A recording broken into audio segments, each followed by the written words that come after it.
Hello, friends. So I wanted to give a couple tips here. I thought this would just be kind of a fun little tutorial because I'm getting a lot of questions about some of these things. So let's just dive in and get started. I'm getting questions about my supplies that I use, and I'm getting some questions about color control. So I thought I'd just give you some tips here. So let's start with talking a little bit about brushes. I have lots of brushes. Seriously, I kind of have a problem. Like, really, look at these. And this is only one container of them. Yeah, I'm kind of obsessed. So my favorite brush that if you're watching my tutorials, you will always see me using is this number 8 Velvet Touch Princeton. Now, any of the Princeton brushes are great. If you can only have one brush, and you guys, I think this one's only maybe $15. I have a link in the description down below. But so it's worth it because if you take care of your brushes, you're going to have them a long, long time. So as I always talk about, you want to make sure and really preserve this beautiful little point. So if you have one brush, get the Princeton number 8 round. This is all in my opinion. And I have this one. It's a number 8 Dugato. I'm not even sure where I got it. I like it, but it doesn't hold its shape. You probably can't see, but it's got some little hairs sticking out compared to this. Much better, but that would be my recommendation for your brush, and I will link it below. Now, moving on to papers. I paint an awful lot, you guys. So I buy a ton of just these little watercolor pads. I buy them in bulk. They're cold press, 300 GM, 140 pound.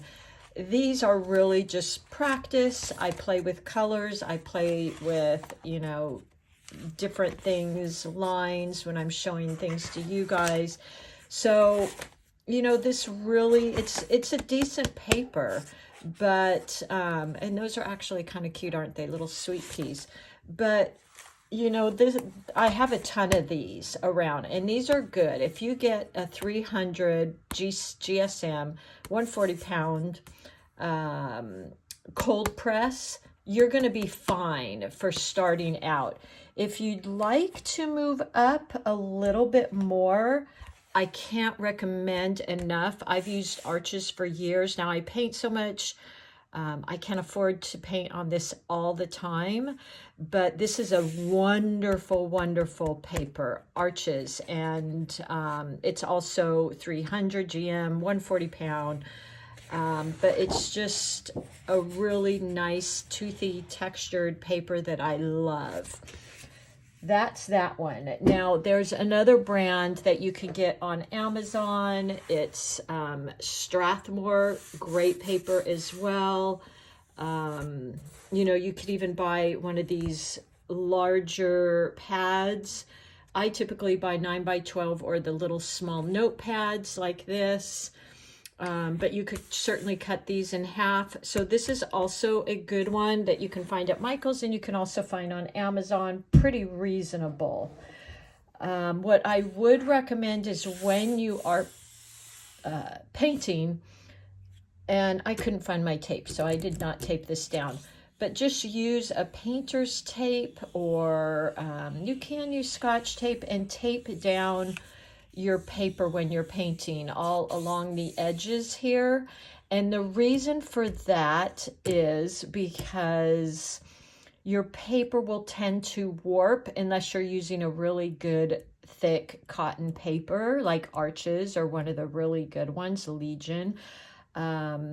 So you want to tape down your edges, and that will help keep your paper from buckling and things like that.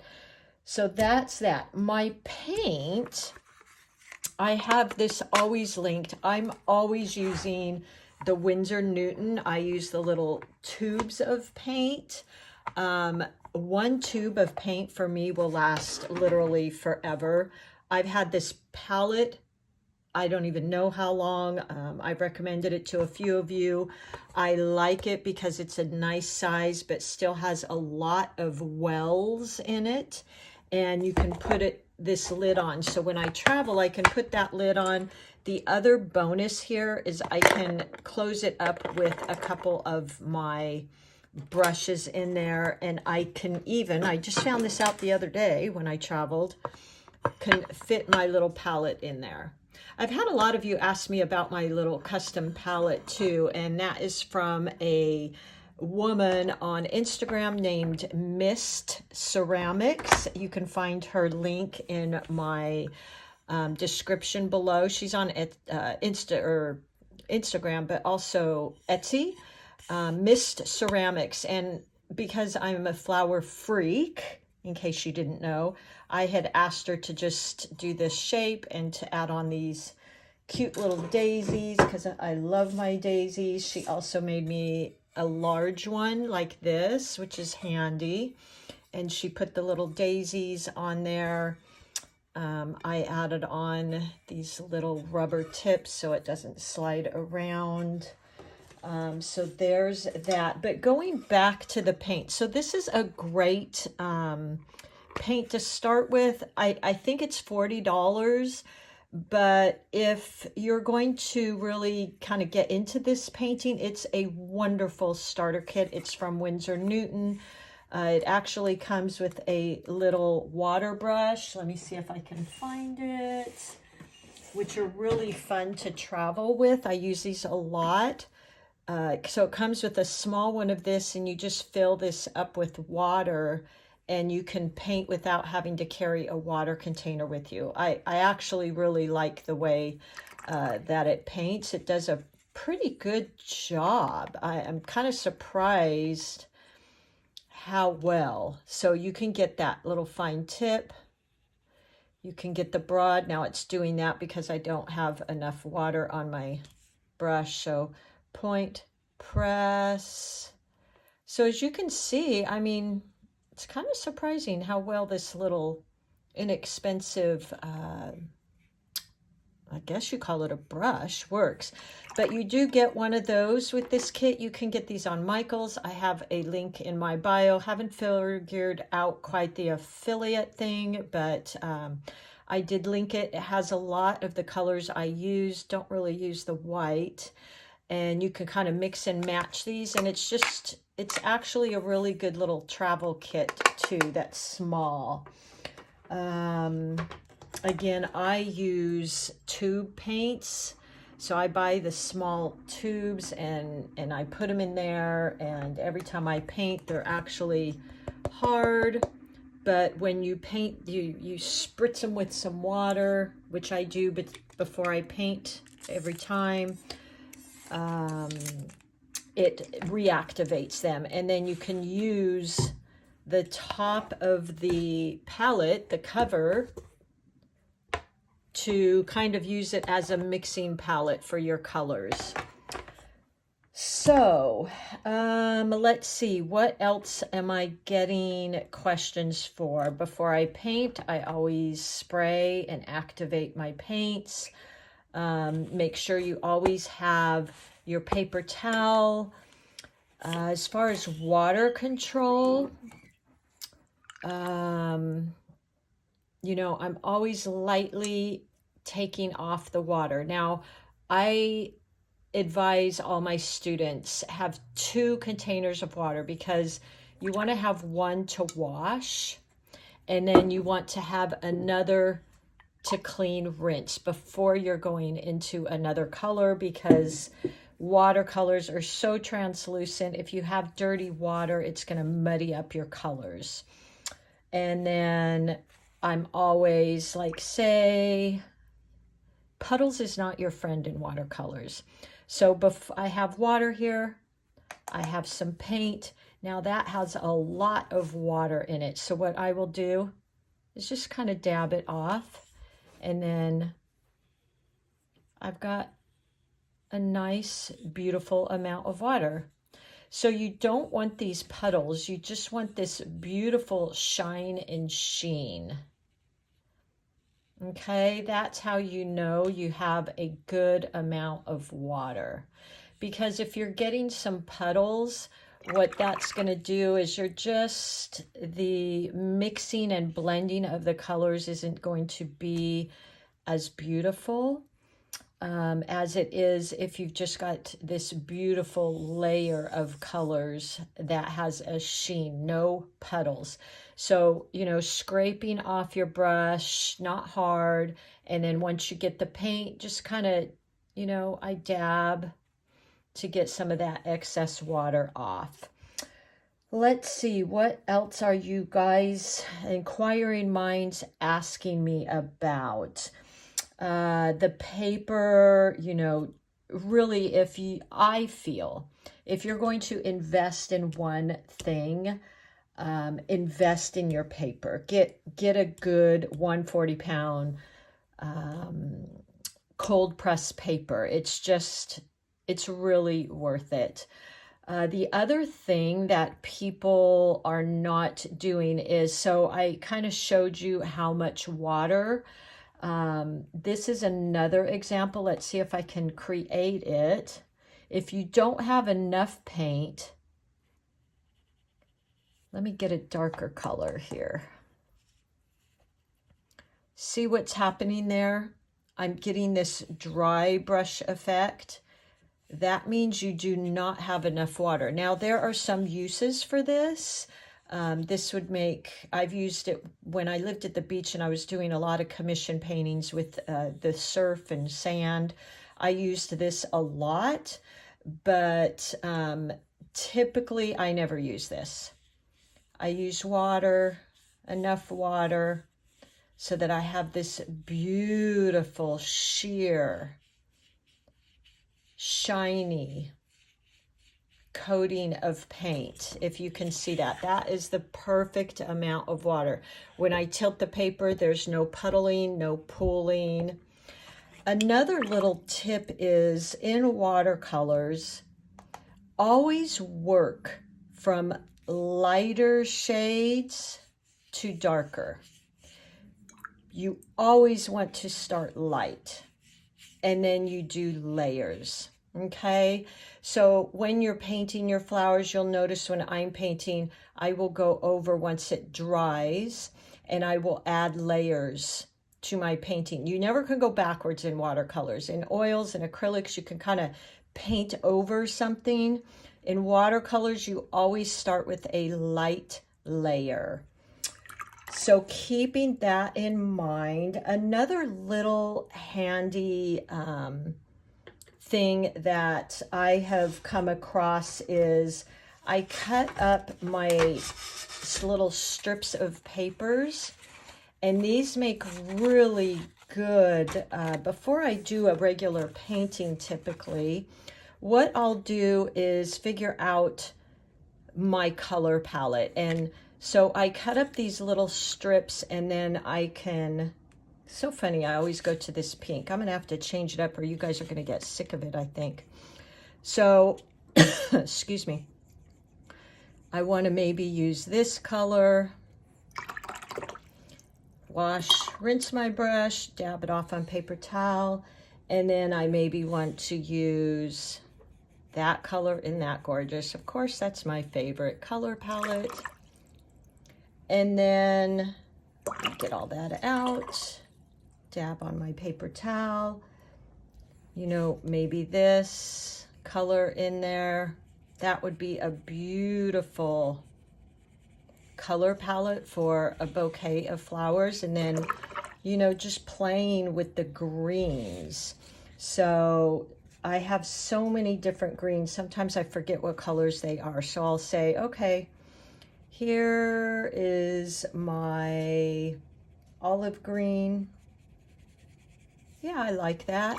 And now let's see what happens if, you know, here's a different green. This one is my sap green. And then I have my gold green, which is also Winsor Newton. So it kind of lets me, before I start a painting and I get these on my painting and I say, oh, don't like that, I can kind of say, okay, I like this color, I like that one, and I think I'm going to use this green. So really helpful to do that beforehand. I use these all the time. It's also good to practice, you know, say, because I don't use white. So it's good to practice the different shades of the color, because when you're doing your flower petals, you don't want them all to be the same color, right? Because that would be kind of boring. So I will practice adding a little bit more water so I get a little bit lighter shade of that. And another petal will be point, press, point, press, okay? And then maybe even lighter. Let's use a little bit more water. So it just keeps getting lighter. So it gives you this opportunity to ahead of time kind of plan out, you know, your colors. So that, look at how interesting that is compared to if they were all just the identical color. And then I can say, with that color, which green do you think I want? I think I kind of like this green. So there you go. I've got that on here before I even start my painting. Because once you get painting this, it's really hard to go back and change. So you want to have kind of your color palette down before you start. Another handy little thing that I have is my color wheel. Now, you know, study the color wheel. I'd like to do a video on it because I think it's really important. Sometimes I've had people write me and say, my colors are getting all muddy together. And that's typically because you're using what they call complementary colors directly across from each other. If you ever mix two colors across from each other, you're going to get mud. So this can be a good shadow color. So let's just try blue. Let's test it out here. So we're going to try this blue, and then let's add orange to it. So on here, they're across from each other on the color wheel. If I add them together, I get this muddy color. Now, if you're trying to create a shadow in your painting that has orange flowers or blue flowers, this could be a really, really good thing because it's got that underlying tone of the orange or blue flower. Then I don't want to get too much into color theory here. As most of you probably know, you know, the primary colors are yellow, blue, and red, and then mixing them, you get the different shades, you get the secondary colors, you get the tertiary colors, and so on and so forth. So this is really, really handy. In college, they taught us to get an orange. This is what we had to do. I had one class where I had to go through the whole class and was only allowed to have primary colors. So I had to make my other colors. So here's a yellow, and this is what she made us do. And then here is my red, and there's orange. So I had to go through the whole semester making any colors. All I had was the 3 primary colors, which was great because I learned a lot. And what's wonderful about that is the colors you'll create, you're most likely never going to get out of a tube. So this is on Amazon. If you like, I can link that down below. I think it's really great. There's a lot around, you could learn around the color wheel. So I think that's good for today. I've talked about before in storing your brushes. So washing them, you have your 2 containers, you have your clean container to really get the paint off. Then you have your rinse container to make sure it's rinsed off. I'm lightly getting that water off before I go into my paints. If I have too much water, I just get a bit off so that I can create this beautiful amount of paint that has just a sheen to it. And for a second, let's just kind of circle back. So here was that first level. Now, if I wanted to get a little bit darker, I would just add another layer. And that's in watercolors what you do. You work in layers. Okay, so now I've got a little bit darker value of that. Oh, talking about storing your brushes. Never store them like this. You will ruin your tip, especially if you're spending $15 for a brush or more. I have some really expensive brushes. You don't want to ruin that tip because, you know, that's the integrity of the brush. Also, if you're storing them in water, you're going to ruin the coating on your brush. You could get water in here and damage the brushes where they go into the ferrule. So you've got the tip or the toe. You've got the belly here, which is what we push into to get those wonderful broad strokes. You also want that tip. So tip, light pressure, push. And if your tip is ruined, you're never going to be able to get that, okay? So protect your brushes, rinse them. I dry them off. I put them back into their tip, and then I just stick them in either a rest, like this. Kind of looks like a little chopstick holder. That's what it reminds me of. And I let them dry like that. And that is really taking care of your brushes. I do want to mention I am on Instagram and Facebook. I've been on there longer. But I do have this little, it's very little. It's beautiful and it has some fun tips in it. This is free for you. I have the link in my description.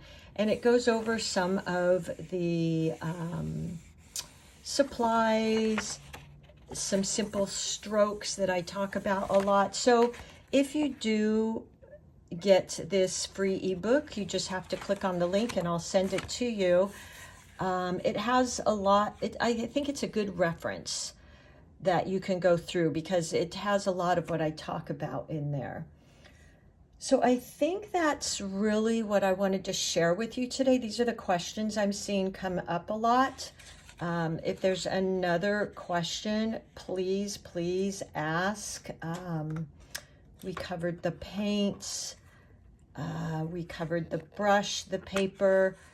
You know, Winsor Newton, I just think is the best paint. It's what I've used since college, and it's been really great.